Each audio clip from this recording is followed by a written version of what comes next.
Hello students, myself Dr. Asha Sharma, Associate Professor, Department of Chemistry, Government MS College, Bikaner.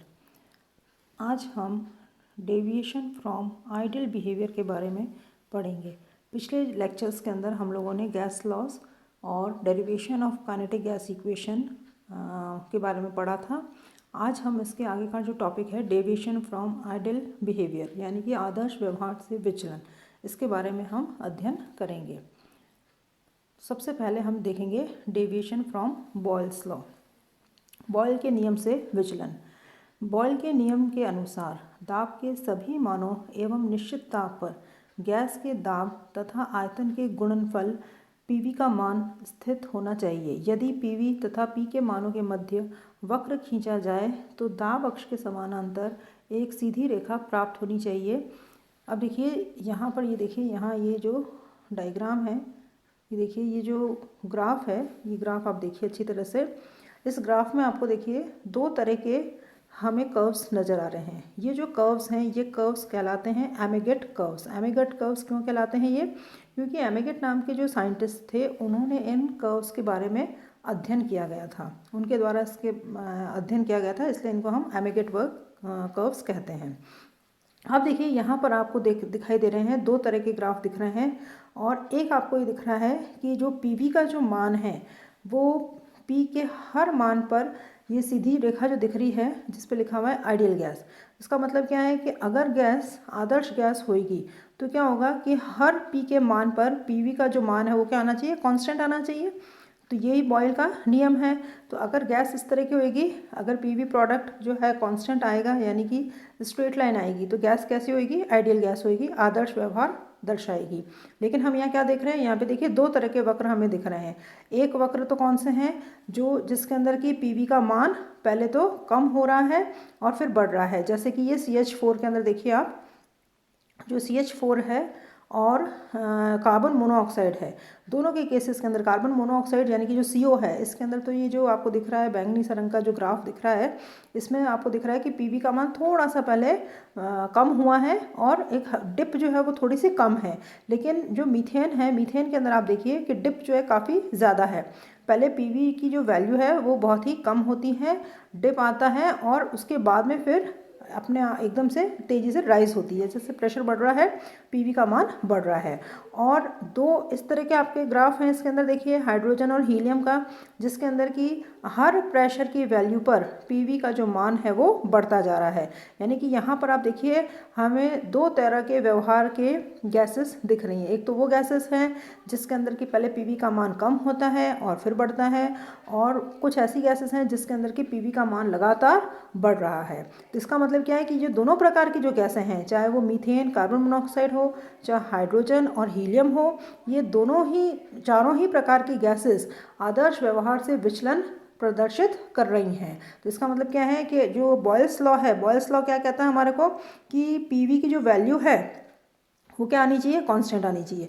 लेकिन हम क्या देख रहे हैं यहाँ पर PV की वैल्यू कांस्टेंट नहीं है। सिर्फ आइडियल गैस के अंदर PV की वैल्यू कांस्टेंट है, बाकी जो चार जो गैसेस का हमने ग्राफ देखा है उसके अंदर इसकी वैल्यू चेंज हो रही है।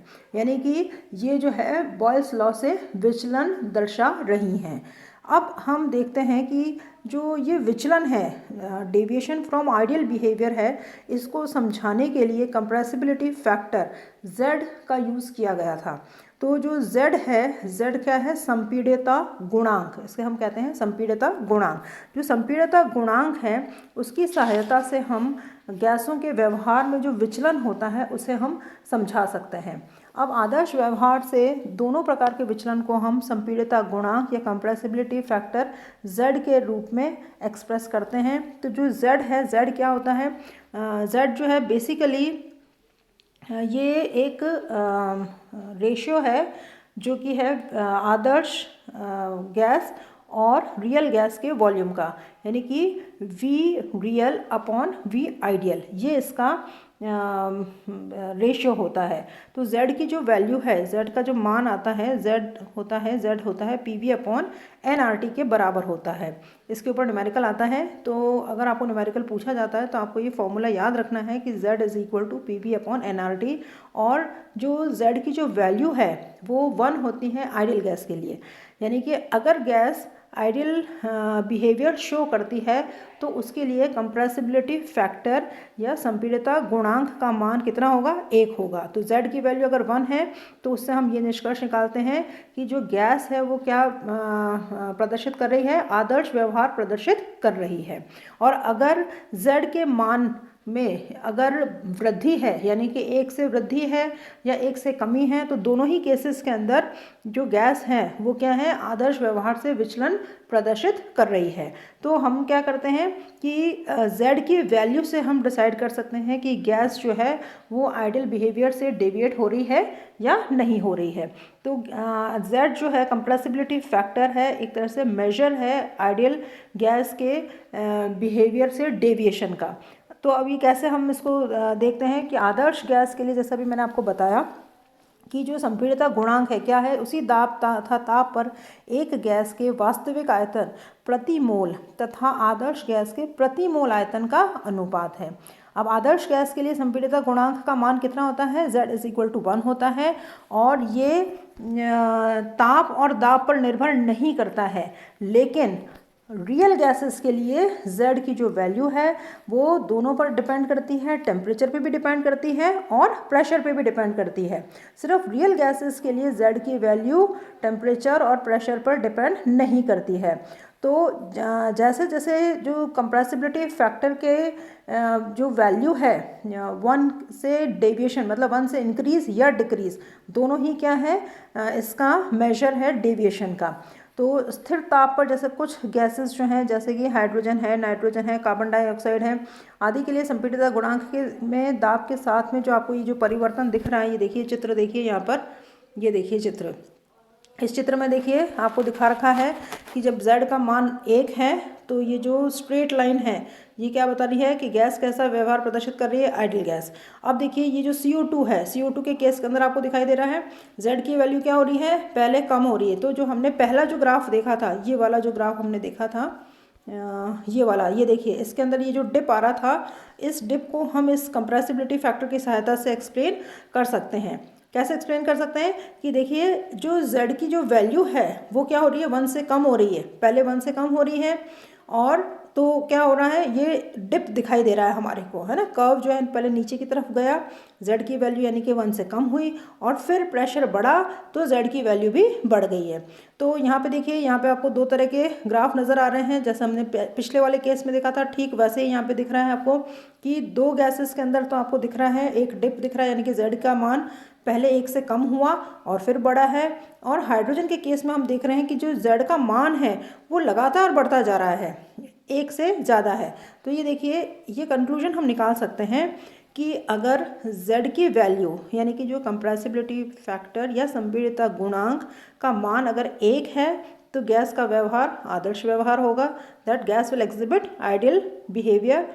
और अगर z की वैल्यू 1 से कम है, जैसे कि यहाँ पर देखिए ये CO2 गैस के लिए हमें दिखाई दे रहा है कि z की वैल्यू पहले 1 से कम है, तो अगर 1 से कम है तो इस तरह की जो गैसेस हैं ये इनको हम आसानी से द्रवित कर सकते हैं, आसानी से इनको लिक्विफाई किया जा सकता है, क्योंकि ऐसी जो गैसें हैं ये ज़्यादा संपीड्य होती हैं, तो इनको आसानी से द्रवित कर सकते हैं। और वो गैसें जिसके अंदर के z का मान 1 से ज़्यादा है, जैसे कि यहाँ पर कौन सी है, हाइड्रोजन गैस। हाइड्रोजन गैस के लिए हम देखते हैं कि z का जो मान है वो निरंतर बढ़ता जा रहा है।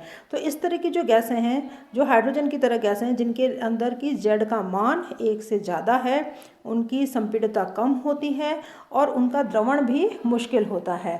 तो इस प्रकार से हम संपीड़ितता गुणांक के सहायता से गैसों का जो आदर्श व्यवहार से विचलन है उसको काफ़ी हद तक समझा सकते हैं। अब नेक्स्ट आता है इफ़ेक्ट ऑफ टेम्परेचर। हम लोगों ने जो गैस के नियम पढ़े थे, हमने एक तो बॉयल्स का नियम पढ़ा था, जो बॉयल का नियम दाब के प्रभाव को बतलाता है, और चार्ल्स का नियम पढ़ा था जो ताप के प्रभाव को बतलाता है। तो अब हम ये देखें कि क्या अभी हमने देखा कि जो प्रेशर है, प्रेशर का इफेक्ट पड़ रहा है। प्रेशर के अंदर हम देख रहे हैं कि जो कुछ गैसें हैं, यानी कि जो वास्तविक गैसें हैं, वो विचलन प्रदर्शित कर रही हैं। और अगर हम ताप की तरफ देखें तो ये देखिए, ताप के लिए जो ग्राफ बनाया हुआ है, ये देखिए, इस ग्राफ को यहाँ पर क्या किया गया है, PV/RT और P के बीच में ये ग्राफ खींचा गया है। और यहाँ पर देखिए अलग अलग टेम्परेचर के ऊपर हमने ये कर्व्स लिए हैं, ये एमिगेट कर्व्स कहलाते हैं। और ये जो एमिगेट कर्व्स हैं ये कौन सी गैस के लिए हैं, ये नाइट्रोजन गैस के लिए हैं।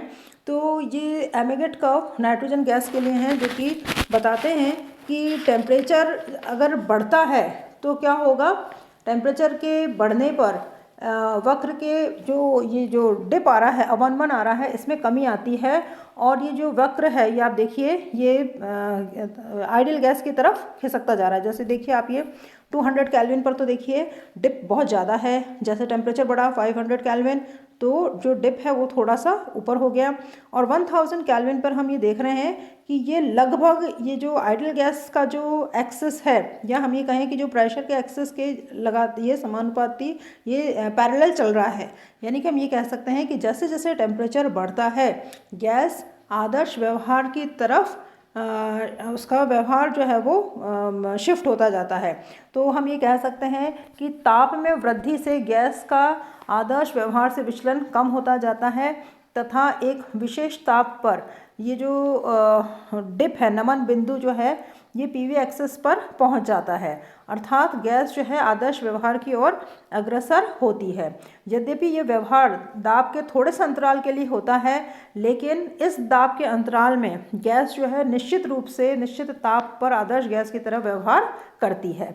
यानी कि अगर हम ये देखें कि एक फिक्स एक टेम्परेचर होता है प्रेशर के कुछ रेंज के लिए, जिस पर कि गैस जो है वो आदर्श व्यवहार की तरह व्यवहार करती है, या हम ये कहते हैं कि वह आदर्श व्यवहार से विचलन प्रदर्शित नहीं करती है। तो वो टेम्परेचर जिस पर कोई गैस आइडियल बिहेवियर शो करती है, उस टेम्परेचर को हम बॉयल्स टेम्परेचर कहते हैं। और बॉयल्स टेम्परेचर को हम किससे रिप्रेजेंट करते हैं, बॉयल्स टेम्परेचर को हम ये TB के द्वारा रिप्रेजेंट करते हैं। ये बॉयल्स टेम्परेचर हर गैस के लिए एक कैरेक्टरिस्टिक पॉइंट है, एक उसका अभिलाक्षणिक गुण होता है। हर गैस के लिए बॉयल ताप अलग अलग होता है। यानी कि हम ये कह सकते हैं कि बॉयल ताप वह ताप है जिस पर वास्तविक गैस दाब के सुप्रेक्षीय परिसर में आदर्श गैस के बॉयल नियम का पालन करती है। और जैसे नाइट्रोजन की अगर हम बात करें तो नाइट्रोजन के लिए इसका मान 50 डिग्री सेल्सियस होता है। नाइट्रोजन के अंदर जो गैस का जो बॉयल्स टेम्परेचर है उसकी वैल्यू जो है वो 50 डिग्री सेल्सियस होती है। ये हर एक गैस के लिए अलग अलग होती है। तो हम कह सकते हैं कि boils temperature is the temperature at which a real gas follow the Boyle's law for an ideal gas over moderately wide range of pressure. तो ये जो है ये जो ग्राफ है, ये ग्राफ, चाहे ये वाला ग्राफ है जो कि इफेक्ट ऑफ टेम्परेचर को प्रदर्शित कर रहा है, चाहे ये कंप्रेसिबिलिटी वाला ग्राफ है, ये सारे ग्राफ जो हैं ये डेविएशंस को एक्सप्लेन करते हैं। और अब जो नेक्स्ट लेक्चर जो हमारा होगा उसके अंदर हम जो कॉजेज़ ऑफ डेविएशन हैं उनके बारे में पढ़ेंगे और वंडर वॉल इक्वेशन को उसमें हम डिराइव करेंगे। जैसा भी हमने काइनेटिक गैस थ्योरी पढ़ी थी, काइनेटिक गैस थ्योरी के जो पोस्टुलेट्स थे उसके बेसिस पर हमने काइनेटिक गैस इक्वेशन को हमने डिराइव किया था, और उसी पोस्टुलेट्स की सहायता से हमने गैस लॉस को भी डिराइव किया था। और उन पोस्टुलेट्स को ध्यान में रखते हुए ही ये जो डेविएशन है इसको भी हमने समझाने की कोशिश करी है। तो नेक्स्ट लेक्चर के अंदर हम कॉजेज़ ऑफ डेविएशन और वंडर वॉल गैस इक्वेशन के बारे में हम पढ़ेंगे। Thank you.